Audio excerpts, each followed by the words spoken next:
Hello everyone, I'm Rocco Limongelli from Sant'Anna School of Advanced Studies. Welcome to this Regulate lecture on Introduction to the EU Data Strategy. Today we will be looking at data ownership, the European Data Strategy, the Data Governance Act, and the Data Act. So first of all, before talking about data ownership, we need to understand what data is. And data under EU regulations means any digital representation of facts, or information, and any compilation of such facts, or information, including in the form of sound, visual, or audiovisual recording. I'm sure from this definition you'll understand how broad and how wide the meaning of data is, and therefore it's quite important to understand the EU approach to regulating data. Data nowadays has become extremely valuable, and therefore, as for anything valuable, your mobile phone, your laptop, your house, your car, you want to protect it. And what better way than ownership? Unfortunately, however, with data, ownership is not possible. The reason for it is that the concept of ownership has been developed through centuries, having as a legal object tangible assets. Therefore, with data, it is impossible to apply such a doctrine.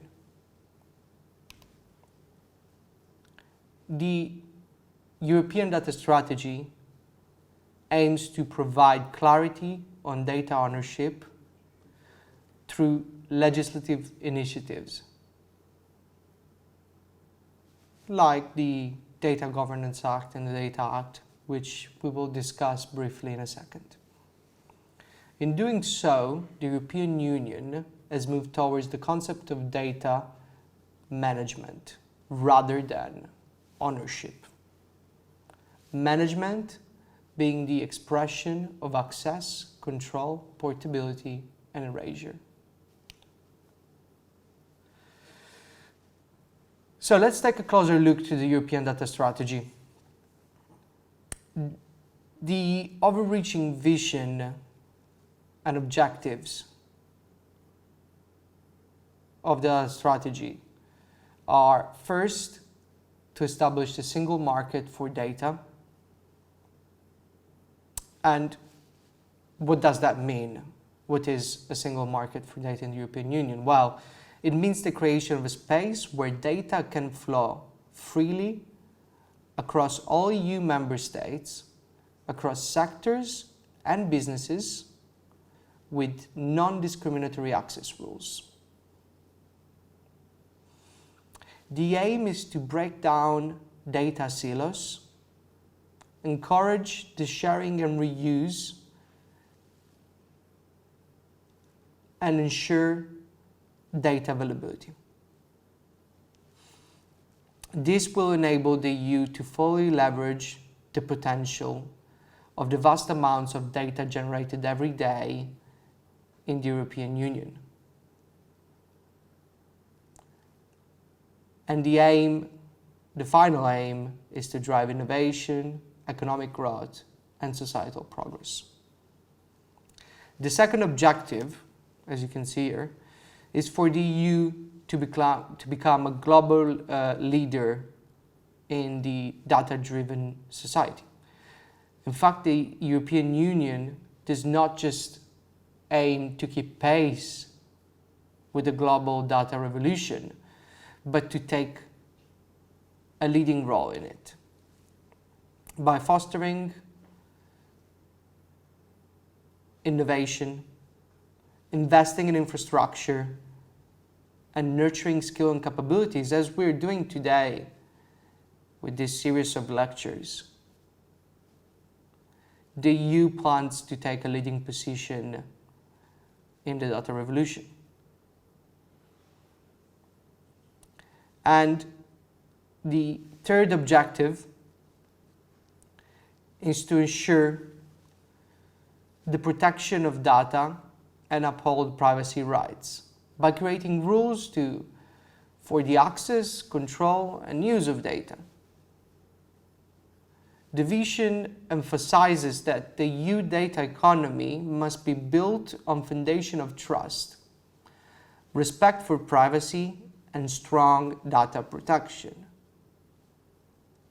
This is reflected in the stringent data protection rules that we are already very familiar with. And if you're not, there is another lecture in this series about the General Data Protection Regulation, the GDPR. The European data strategy is not just about enabling data access and use, but doing so in a way that respects European values and protects individuals' rights.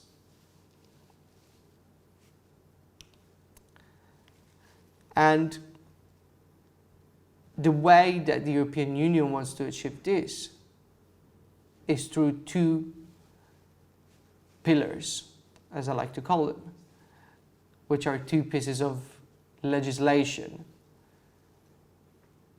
the Data Governance Act and the Data Act. So let's have a look to the Data Governance Act. The Data Governance Act is a crucial part of the European strategy for data.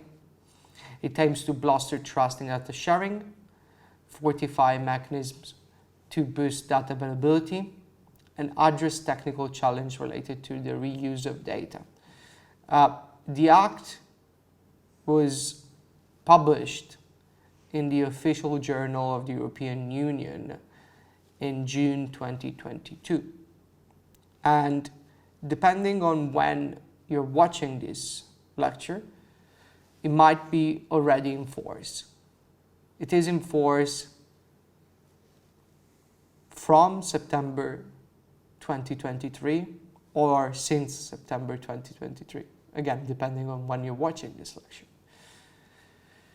This legislation intends to promote the development of common European data spaces, which are being set up in strategic industries in the European Union. It will involve both private and public entities in various sectors, such as health, environment, energy, agriculture, and more. This initiative seeks to make more data available across sectors and businesses in the EU member states. This will eventually enable EU countries and businesses around the EU countries to develop innovative products and services, making the economy more efficient and sustainable within the European Union. And if you can see on this slide, just a few benefits of this act, which are being projected by the European Union. And for instance, using health data can improve personalized treatment and help cure rare diseases, saving approximately, it is estimated, 120 billion euros a year in the EU health sector. Furthermore, mobility data as well can save more than 27 million hours of public transport users' time. And it is estimated that it's going to save around 20 billion euros a year in labor costs.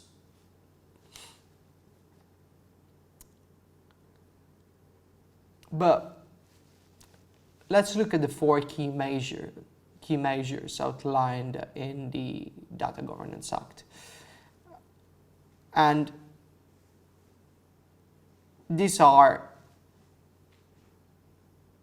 the reuse of public data, ensuring trustworthy intermediaries, enabling citizens and business to contribute their data through data altruism organization, and generally simplifying data sharing across sectors and businesses within the Union. With this act, in fact, the EU aims to be at the forefront of the second wave of data-based innovation, driving new jobs and reducing barriers for businesses to enter the market. This will ultimately, hopefully, result in evidence-based policies and better solution to societal challenges, such as, we've experienced it quite recently, the COVID-19 pandemic could have benefited a lot from better data sharing practices and policies. Let's now have a look at the Data Act. The Data Act, it's a key pillar of the European data strategy, but it's not yet into force.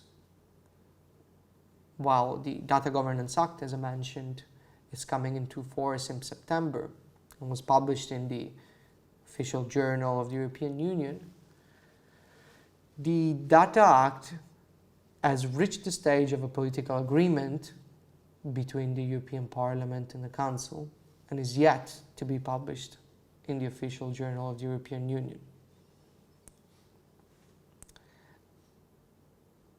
We now, therefore, need to await formal approval, after which it will become effective 20 days after its publication in the official journal, and applicable, enforceable, after 20 months. This act is a critical tool for ensuring fair and transparent data usage, especially in the field of the Internet of Things. In fact, the implementation of the Data Act aims to establish equitable guidelines concerning the utilization of data produced by the Internet of Things or devices interconnected that way. The Data Act works hand in hand with the Data Governance Act.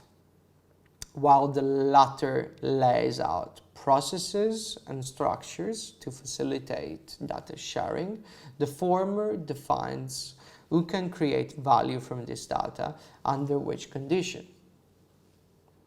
The key objective of the Data Act include providing fairness in the use of data, clarifying ambiguities surrounding data rights, and ensuring that no select entities is able to monopolize the value derived from data. And that's a big problem we've seen with social media platforms, to which the European Union is giving importance in this legislation. The Act introduces several crucial measures.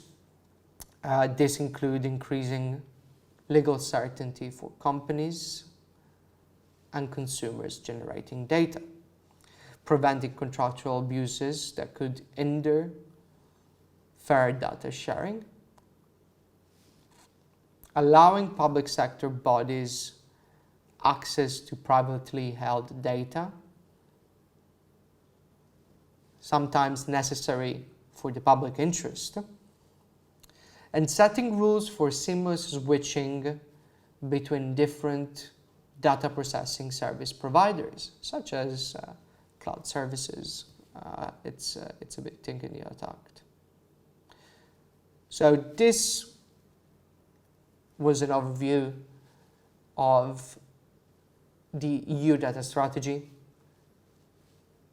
the concept of data ownership, why it's not applicable, what's the European Union vision, and how, through which legislative measures they're trying to achieve this. In the next lecture, we will look in more detail to what the Data Governance Act and the Data Act bring into play. Thank you.